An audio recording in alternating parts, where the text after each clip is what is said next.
Olá! Say, tell, speak, talk. Quatro palavrinhas que, pra gente em português, parecem significar a mesma coisa, né? Falar, dizer, contar, só que em inglês o contexto muda tudo. Parece confuso? Fica tranquilo porque a gente vai desvendar esse mistério juntos de uma vez por todas.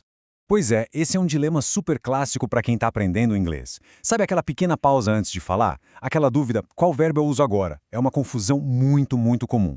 Mas a boa notícia é que tem uma lógica bem simples por trás de tudo isso. Olha, essa imagem aqui representa perfeitamente aquele momento de bloqueio mental, não é verdade? A cabeça fica cheia de opções e a gente não sabe para que lado correr.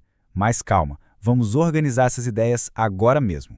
Com certeza, muita gente já travou com essas palavras. Mas a notícia boa é que, no final desta análise, essa dúvida vai começar a sumir. O nosso objetivo aqui é construir uma base bem firme para não ter mais erro.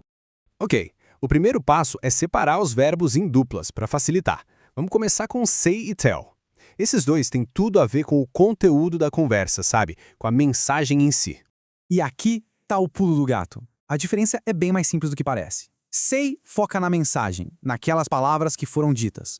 Já o tell, ele foca em para quem a mensagem foi entregue. É basicamente a diferença entre o que e para quem. Exatamente. Com say, o que importa é reportar a fala. É como se a gente estivesse citando alguma coisa, sabe? Transcrevendo as palavras. Por isso não precisa mencionar quem ouviu, porque o foco é total no que foi dito. Esse exemplo mostra isso direitinho.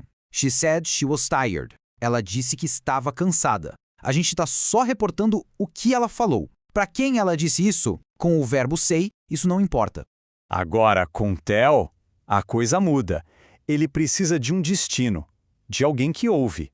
Um ouvinte é fundamental. A ideia é transferir uma informação para alguém. É por isso que depois de tell, quase sempre vai ter uma pessoa. Told me, told him, told the class. Perfeito. He told me the news. Ele me contou a novidade. Viu como o me está ali coladinho no told? A informação, que é a novidade, foi passada para uma pessoa específica, que no caso, sou eu. Essa é a grande virada de chave em relação ao say. Certo, primeira dupla resolvida. Agora vamos para a segunda. Speak e talk. Aqui a gente muda o nosso foco. Não é mais sobre o conteúdo, e sim sobre o ato de se comunicar, a ação de falar. E a principal diferença aqui, olha só, é o nível de formalidade e o contexto.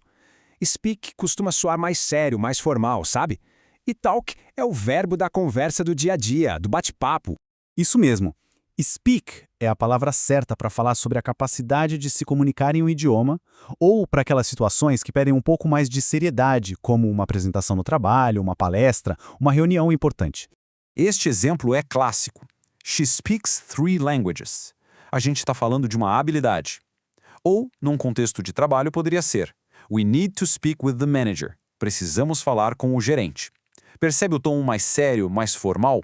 E aí, do outro lado, a gente tem o talk, que é o verbo da interação, da troca de ideias. É sobre conversar, bater um papo, discutir planos com os amigos. É mais relaxado e quase sempre dá a ideia de uma comunicação que vai e volta, um diálogo mesmo. A imagem aqui passa bem essa vibe. Let's talk about your plans. Vamos conversar sobre seus planos.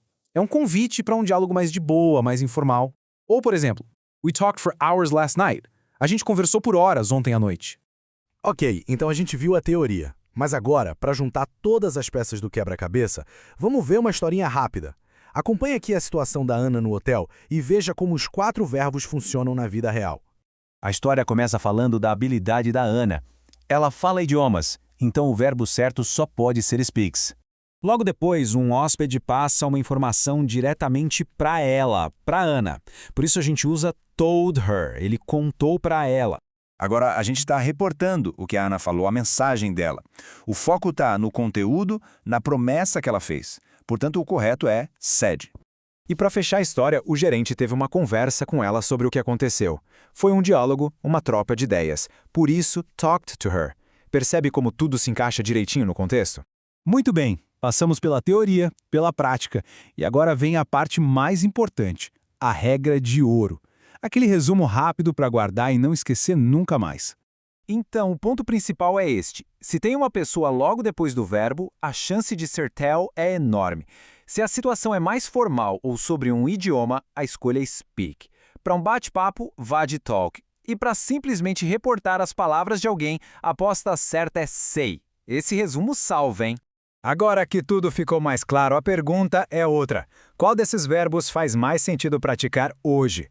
Começar a usar um deles de forma consciente no dia a dia é o melhor jeito de fazer essa diferença ficar marcada de vez na cabeça.